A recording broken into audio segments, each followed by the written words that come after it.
Au lendemain d'un lundi noir, la bourse de Paris a tenté un rebond sans grand succès. Le CAC 40 termine en territoire négatif, moins 0,4% vers les 4772 points. Il faut dire que la perspective de nouvelles restrictions au déplacement pour éviter une aggravation du contexte sanitaire limite toute prise d'initiative après Madrid. C'est en effet au tour de Londres de prendre des mesures.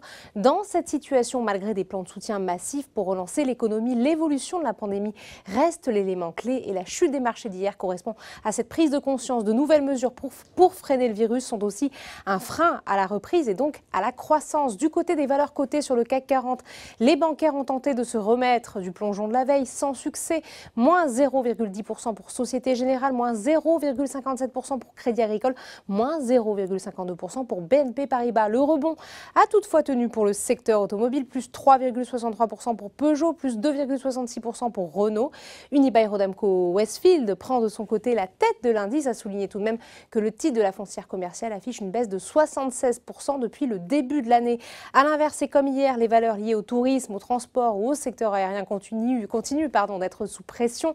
2,7% de baisse pour Airbus. Mauvais démarrage également pour Alstom qui fait son retour dans l'indice CAC 40, moins 1,59%. Accor désormais coté sur le SBF 120 recule également.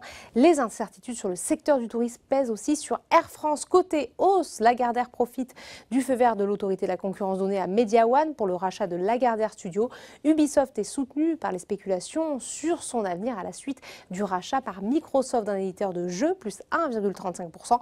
Enfin, au moment de la clôture parisienne, les marchés américains évoluent en ordre dispersé en attendant l'audition de Jérôme Powell par la Commission des services financiers de la Chambre des représentants.